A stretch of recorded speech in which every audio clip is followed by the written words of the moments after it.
तो आप सभी को नमस्ते प्रणाम। मैं आपका अपना ठाकुर प्रखर सिंह और रात के 10 बज चुके हैं और कहानी का जो सिलसिला है बदस्तूर जारी है। आदमी के पास पैसा हो जाए, शोहरत हो जाए, ताकत हो जाए, दौलत हो जाए, लेकिन आदमी कभी कभार कुछ ऐसे छोटे कामों में फंस जाता है कि उसकी जिंदगी चली जाती है। कई बार हमें लगता है कि यार बड़ा आदमी है, जीवन में सफल है, तो उसकी सोच भी काफी बड़ी होगी, ओछी हरकतें नहीं करता होगा। जब पैसे वाला है तो भाई हर चीज की सुविधाएं आजकल हैं तो नहीं करता होगा। लेकिन कुछ ऐसे लोग होते हैं जो जीवन में चाहे जितना आगे बढ़ जाए, उनका आकर्षण खत्म ही नहीं होता। हर छोटी से छोटी चीज के पीछे वो पड़ते हैं और बाद में उनका जो हश्र होता है उसे आज की कहानी में आप बखूबी देखेंगे। कहानी प्रयागराज की है। प्रयागराज में एक पॉलिटिशियन थे और बीजेपी से इनके तार जुड़े थे। अब चूंकि बीजेपी से इनके तार जुड़े थे और ठीक ठाक चूंकि बीजेपी अभी सत्ता में है, यूपी में भी और सेंट्रल में भी, तो तमाम लोग इनको नेताजी नेताजी कहा करते थे। नाम भी इनका बढ़िया दमदार, रणधीर यादव। चारों तरफ नाम, चारों तरफ रुतबा, तमाम लोग सलामी ठोकते थे। जिला पंचायत का इन्होंने चुनाव लड़ा था, उस चुनाव को ये जीते भी थे। तमाम चीजें बिल्कुल बढ़िया चल रही थी, शादीशुदा जिंदगी हुई थी, वो भी बढ़िया चल रही थी। घर वाले भी इनकी वजह से खुश रहते थे। भाई पूरे समाज में एक नाम था कि रणधीर यादव के परिवार के हैं। तमाम चीजें बिल्कुल बढ़िया चल रही थी, लेकिन अभी चंद दिन पहले की बात है, 8 दिन पहले की। रणधीर यादव 22 अगस्त साल 2025 को गायब हो जाते हैं। सुबह ही अपने घर से अपनी स्कॉर्पियो से निकलते हैं। पत्नी को बोला था कि किसी काम से बाहर जा रहा हूं, आज थोड़ा लेट हो जाएगा। पत्नी को लगा कि भाई ठीक है, नेता आदमी है, 20 जगह जाना होता है, 20 तो काम होता है, न्योता, इनॉग्रेशन, अच्छी खबर बुरी खबर, हर जगह पहुंचना एक पॉलिटिशियन को। तो इसके बाद शाम हो गई। पत्नी जो बबली थी बेचारी शांतिपूर्ण तरीके से अपने काम को कर रही थी कि जो भी खाना वाना बनाना बना दूं, 8-9 बजे तक वो आएंगे तो फिर खाएंगे। अब पॉलिटिशियनों के साथ बड़ी समस्याएं होती हैं कि खाना घर पे खाएंगे या फिर कहीं गए उन्होंने जबरदस्ती खिला दिया तो बात ही अलग। बहरहाल रात के 9 बज गए। बबली को लगा कि अब थोड़ा लेट हो रहा, चलो फोन करते हैं। फोन किया तो फोन स्विच ऑफ। अब बबली को थोड़ा अजीब लगा कि भाई फोन क्यों स्विच ऑफ है, गाड़ी में भी चार्जर होता है, जहां जाएंगे वहां भी चार्ज कर सकते हैं। बहरहाल उन्होंने सोचा कि हो सकता है नेटवर्क वगैरह ना हो, बरसात का मौसम है। आधे आधे घंटे इंतजार किया, उसके बाद फिर फोन किया, फिर फोन स्विच ऑफ। अब थोड़ा सा डाउट हुआ तो व्हाट्सएप पे मैसेज किया कि अगर आप ऑनलाइन आए और मैसेज देखें तो एक बार कॉल कर दें, फिर आप चाहे जब आए। मैसेज करके इंतजार करने लगे कि अभी डबल टिक होगा, फिर ब्लू टिक होगा, फिर रिप्लाई आ जाएगा। अब रात के कायदे से 10 बज चुके थे। इधर 10 बज गए और रणधीर का कुछ अता पता चला नहीं। माँ बाप भी अब धीरे धीरे परेशान होना शुरू हुए कि भाई कहां चला गया। फोन किया, फोन लगा नहीं, फिर व्हाट्सएप पे देखा तो तब से ऑनलाइन आया नहीं। और अब धीरे धीरे परेशान होने लगे परिवार वाले कि भाई 1-1.5 घंटे से फोन स्विच ऑफ है और पता नहीं कहां चले गए। हैरान परेशान परिवार वालों ने अब ढूंढने का फैसला किया। सबसे पहले जो दोस्त यार थे उनसे पूछा कि भाई आपको कुछ अता पता हो तो बताइए। दोस्तों यारों ने कहा कि आज तो वो शाम से ही नहीं दिखे, कहीं गए हैं, हमको भी यही बताया। और आसपास के लोगों से पूछा कि क्या किसी के पास कोई जानकारी है, पता चला नहीं।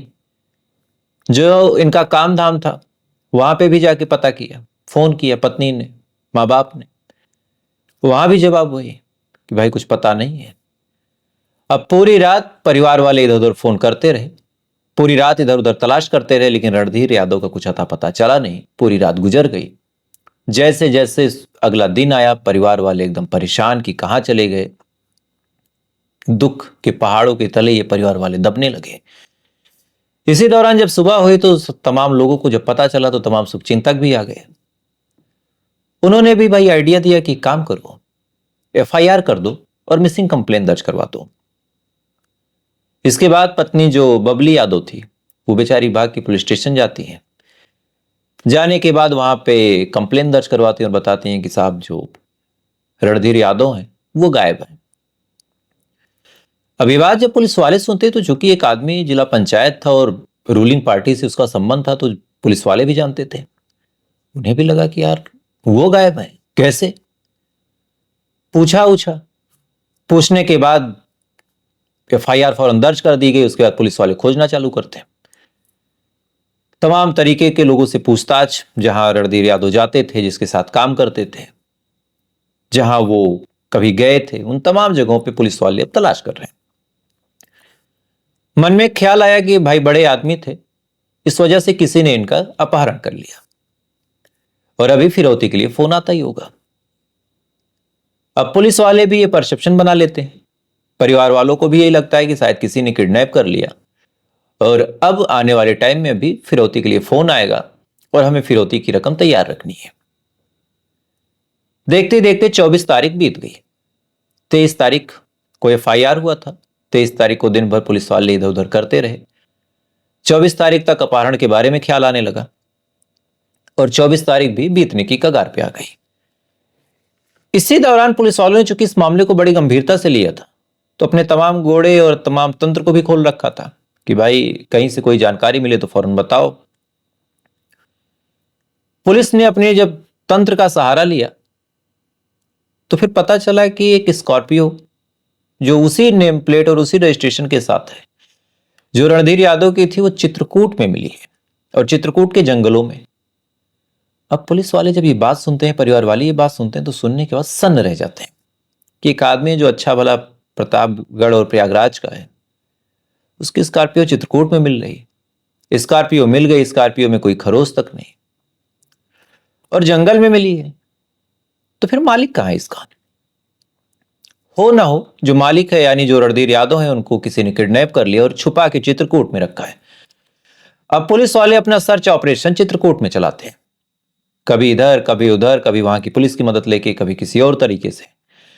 ऐसा करते करते एक आध दिन और गुजर गए, कुछ अता पता चला नहीं। इधर परिवार वालों को रो रो के बुरा हाल कि भाई किडनैप हुए तो फोन क्यों नहीं आया। पुलिस वालों से जवाब मांगा जा रहा, क्योंकि मामला रूलिंग पार्टी का था तो पुलिस वालों पर और प्रेशर पड़ा। इसी बीच परिवार वालों से पूछा गया, जब पुलिस वालों को और कहीं से कोई जानकारी नहीं मिली, तब परिवार वालों से पूछा कि क्या आपको किसी पे डाउट है? तो शुरुआत में तो परिवार वालों ने मना कर दिया, लेकिन धीरे धीरे जब पूछताछ हुई तब पुलिस वालों के सामने परिवार वालों ने कहा कि साहब, एक आदमी है जिसका मेरे परिवार से बड़ा अच्छा संबंध था, लेकिन जब से ये गायब हुए हैं वो आदमी आया नहीं और बीच में कुछ लड़ाई झगड़ा भी हुआ था। अभी बात जब पुलिस वाले सुनते हैं फौरन पूछते हैं कौन। एक नाम लिया जाता है और वो नाम था राम यादव और दूसरा नाम जो लिया गया वो नाम था उदय यादव। पुलिस वालों ने पूछा कि ये कौन है, तो परिवार वालों ने बताया कि साहब ये हमारे बच्चे, हमारे पति जो रणधीर यादव हैं, उनके दोस्त हैं और काफी अच्छी गहराई वाली दोस्ती थी, लेकिन कुछ टाइम पहले कुछ अनबन भी हुई। उसके बाद ये लोग देखिए ये गायब है, लेकिन ये लोग आए भी नहीं। तो अब हमें डाउट हो रहा है कि इन्होंने ही तो नहीं कुछ कर दिया। ये बात पुलिस वालों ने सुनी, उनको भी लगा कि यार बात तो हो सकती है, चलो लेकिन अब ऐसे हाथ डालना ठीक नहीं, जांच पड़ताल करते हैं। उन्होंने राम सिंह का नंबर लिया और नंबर लेने के बाद उस नंबर को सर्विलांस पे लगा दिया और साथ ही जो रणधीर यादव थे उनकी भी लास्ट लोकेशन खंगालनी शुरू की कि भाई आखिरी बार कहां देखे गए थे, क्या हुआ था। अब दोनों काम जब पुलिस वालों ने पैरेलली चालू किया, तब किस्मत देखिए कि एक ही लोकेशन पे नवाबगंज के एक ढाबे के पास राम सिंह और इधर जो रणधीर यादव गायब हुए थे, 22 तारीख की लोकेशन एक ही जगह की मिलती है। अब ये चीज जैसे पुलिस वाले देखते हैं, उनको लग गया कि भाई हो ना हो दाल में कुछ काला है। एक काम करो, पहले राम सिंह यादव को उठा लो। इसके बाद पुलिस की टीम राम सिंह यादव को उठाती है, राम सिंह के परिवार की एक और सदस्य को भी उठा लेती है। उठाने के बाद जब तबीयत से पूछताछ हुई तो शुरुआत में राम सिंह यादव जो था इधर उधर की कहानी बताता रहा, लेकिन धीरे धीरे पुलिस तो आखिर पुलिस जब अपने यहाँ पे आती है तो मुर्दे भी बोलते हैं, तो ये मुर्दा भी तो बोलना ही था। तबीयत से पूछताछ हुई, फिर इस आदमी ने अपना मुंह खोला और वो कहानी बताई जिसको सुनने के बाद तमाम लोग सन्न रह गए। कहानी 1 साल पुरानी थी। दरअसल 1 साल पहले रणधीर यादव और उदय यादव दोनों बड़े अच्छे दोस्त हुआ करते थे। एक ही थाली में खाना, कहीं जाना हो तो एक ही गाड़ी से जाना, कोई काम हो तो एक साथ करना, कोई बिजनेस हो तो उसमें एक साथ पैसे लगाना। दोनों ये सोचते थे कि हम दोनों की दोस्ती कभी टूटेगी नहीं। तमाम चीजें बिल्कुल बढ़िया चल रही थी, एक दूसरे के घर आना जाना था। इसी दौरान दोनों शादीशुदा भी थे तो रणधीर यादव एक बार उदय यादव के घर जाता है, लेकिन उस दिन उदय यादव घर पे था नहीं। घर पे उदय यादव की पत्नी थी। रणधीर यादव को देखती है तो देखने के बाद पहचान जाती है। उसके बाद नमस्ते दुआ सलाम होता है। उसके बाद पूछती है कि भैया क्या हुआ, तो ये बताते हैं कि मैं आया था मिलने। वो बताते हैं कि ये है नहीं। उसके बाद कहता है कि ठीक है इंतजार कर लो।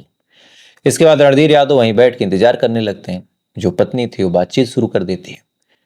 ऐसा कई मर्तबा हुआ कि उदय यादव ना हो, रणधीर यादव आए और उसकी पत्नी से बातचीत करें, और बातचीत करते करते करते करते फिर दोनों एक दूसरे को पसंद करने लगते हैं। शुरुआत में पसंद किया एक दूसरे को, लेकिन कहा नहीं। लेकिन धीरे धीरे जब वक्त आगे बढ़ा तो फिर मुंह खोल के दोनों ने एक दूसरे से प्यार का इजहार भी कर लिया। और उसके बाद फिर गैर मौजूदगी में पति के दोनों एक दूसरे से मिलने जुलने लगे। लेकिन कहावत है कि इश्क हो या मुस्क हो, भाई छुपाए तो छुपता नहीं। इधर जो उदय यादव की पत्नी थी अंजलि यादव, उनके बारे में, उनकी हरकतों के बारे में परिवार वालों को पता चल गया। जब पता चल गया तो फिर परिवार वालों ने अंजलि यादव को काफी ताना सुनाया। उदय यादव ने भी कुछ उल्टा सीधा बोला। इधर उदय यादव और रणधीर यादव की दोस्ती में भी दरार पड़ गई। पत्नी को भी खूब डांटा फटकारा। इसी दौरान, इसी 11 जुलाई की बात है, संदिग्ध परिस्थितियों में, अभी तक क्लियर नहीं हुआ, संदिग्ध परिस्थितियों में अंजलि यादव की मौत हो जाती है। अब जब अंजलि यादव की मौत हुई तो अंजलि यादव का एक भतीजा था जिसका नाम था राम सिंह यादव। राम सिंह यादव और अंजलि यादव के पति जो उदय थे, इन सबको लगने लगा कि चूंकि मेरे घर में रणधीर यादव ने सेंध मारी थी, मेरी पत्नी को बहलाया फुसलाया, उसको अपने जाल में फंसाया, इस वजह से मेरी पत्नी काफी आत्मग्लान में है। और आत्मग्लान में होने की वजह से मेरी पत्नी ने ऐसा गंदा कदम उठाया। तो फिर क्या करें? तो फिर दिमाग में ख्याल आया कि जिसकी वजह से मेरी पत्नी आज मुझे छोड़ के चली गई, उसको भी इस दुनिया से भेज दो, रुखसत कर दो। कैसे? तब उसके लिए इन्होंने एक प्लान बनाया। प्लान के तहत उदय यादव, राम सिंह यादव, ये तमाम लोग सबसे पहले रणधीर यादव से दोस्ती करते हैं। दोस्ती करने के बाद उससे अच्छे से बात करते हैं, उससे अपने ताल्लुकात सही करते हैं। धीरे धीरे भी ताल्लुकात जब सही हो गए, तब इन्होंने फिर दारू मुर्गा शराब चालू किया। तमाम दिन अपने पैसे का पिलाया बुलाया, खिलाया पिलाया, विश्वास जीता। उसके बाद 22 अगस्त को रणधीर यादव के पास फोन करता है उदय और कहता है कि आज भी कुछ पार्टी करते हैं। रणधीर यादव ने पूछा कहां, तब इसने बताया कि नवाबगंज में उसी ढाबे के पास जहां हम पहले मिलते थे। इसके बाद रणधीर यादव अपनी स्कॉर्पियो लेके वहां पहुंचता है, इन तमाम लोगों के साथ बैठता है। बैठने के बाद ये तमाम लोग दारू शराब मुर्गा मछली सब खाते पीते हैं। खाने पीने के बाद फिर दिमाग में ख्याल आया कि चलो अब इसको निपटा दें। उसके बाद ये तमाम लोग मिलके रणधीर यादव को मार देते हैं, गला दबा के। मारने के बाद शरीर के टुकड़े करते हैं, टोटल 8 टुकड़े। 8 टुकड़े करने के बाद उस लाश को एक जगह लगती है मुफ्ती, पूरा मुफ्ती, उसी के एक पटरी पे ले जाके लाश को टुकड़ों में रख देते हैं। रखने के बाद वहां से चले जाते हैं, इसकी स्कॉर्पियो उठाते हैं, लेके जाते हैं चित्रकूट। चित्रकूट के जंगलों में उस स्कॉर्पियो को फेंक देते हैं। फेंकने के बाद दूसरी गाड़ी से वापस आ जाते हैं। इधर चूंकि रात का मौका था, पटरी पे लाश रखी थी। रात भर में कम से कम 15 ट्रेनें गुजरी। हर ट्रेन ने झटका दिया, हर ट्रेन ने काटा, तो कई टुकड़ों में वो लाश और कट गई। इतना कट गई कि शिनाख्त पॉसिबल नहीं थी। 23 तारीख को यह लाश वहां से बरामद हो जाती है। बरामद होने के बाद वहां के पुलिस वाले उसको देखते हैं, लेकिन 8 टुकड़ों में कटी लाश, उन्हें लगा कि होगा कोई मामला। ज्यादा उन्होंने लोड लिया नहीं। इधर पोस्टमार्टम करवाया, रिपोर्ट दर्ज की और अज्ञात में ही 3 दिन बाद, 72 घंटे बाद उसका अंतिम संस्कार कर दिया। अंतिम संस्कार करने के बाद कपड़े वगैरह रख लिए। रखने के बाद सोचे कि भाई कभी कोई शिनाख्त करने आएगा तो देखा जाएगा। अब उनको क्या पता था कि बगल के ही एक थाने का ये पूरा मामला है। अब इस पे परिवार वाले बेचारे भड़क गए। परिवार वालों का कहना है कि भाई इन्हें फोटो वगैरह शेयर करनी थी, हमारे पास आती तो हम आते शिनाख्त करते, हमारे हाथों अंतिम संस्कार होता। बहरहाल ये चीजें तो अक्सर ऐसे केसों में होती रहती, लेकिन अभी के लिए रणधीर यादव का कत्ल हो चुका है। 8 टुकड़ों में काट दिया गया। राम यादव को गिरफ्तार कर लिया गया है। उदय यादव जिसकी पत्नी का यह पूरा मामला है वो फरार है, उसकी तलाश जारी है। और साथ ही इस कत्ल में जितने लोग और शामिल थे, जैसे राम यादव, उदय यादव, एक बबलू यादव और ऐसे 1-2 लोग और, एक नौकर भी था, इन तमाम लोगों ने कत्ल किया। सबकी तलाश जारी है और सब गिरफ्तार होंगे, सब जेल जाएंगे, सबकी जिंदगी बर्बाद। तो जिस इज्जत को, जिस फर्जी ढकोसले को बचाने के चक्कर में इतना बड़ा कत्ल हुआ, जो इज्जत सबके सामने है। एक आदमी जो पॉलिटिकल तौर पे बेहद सेट था, स्कॉर्पियो वगैरह, मतलब ठीक ठाक पैसे वैसे भी थे, वो आदमी एक अपने ही दोस्त की पत्नी पे नजर डाल देता है, उसको अपने जाल में फंसाता है। उसके बाद फिर क्या कुछ हुआ, जिंदगी चली गई, बदनामी अलग से हुई। तो जो कहावत है कि आदमी चाहे जितना बड़ा हो जाए, चाहे जितना तरक्की कर ले, कभी कभार ऐसी हरकतें कर देता है जिसके बाद जिंदगी बर्बाद। अगर रणधीर यादव पहला कदम ना बढ़ाता, या फिर उदय यादव अपनी पत्नी के चक्कर में कत्ल ना करता, तो शायद दोस्ती बनी रहती, दोनों काफी आगे जाते, आगे जाके तरक्की करते। लेकिन अफसोस कि एक की जिंदगी चली गई, दूसरे की जिंदगी बर्बाद हो गई, पत्नी की मौत हो गई, पूरा परिवार जेल में जाएगा। इधर अब बबली का कोई सहारा नहीं बचा, यानी रणधीर यादव की पत्नी का कोई सहारा नहीं बचा। तो फिर आगे आप समझदार हैं क्या होगा। खैर, तो फिलहाल ये थी पूरी कहानी, और इस कहानी के बारे में आपकी क्या राय है कमेंट जरूर कीजिएगा। वीडियो अच्छा लगा हो तो लाइक सब्सक्राइब करके अपना प्यार दे सकते हैं। बाकी थोड़ी देर बाद आपसे फिर मुलाकात होगी जवाब कौन देगा वाली सीरीज में। तब तक आप अच्छे रहिए, खुश रहिए, अपना ख्याल रखिए, अपने देश का ख्याल रखिए। जय हिंद, वंदे मातरम।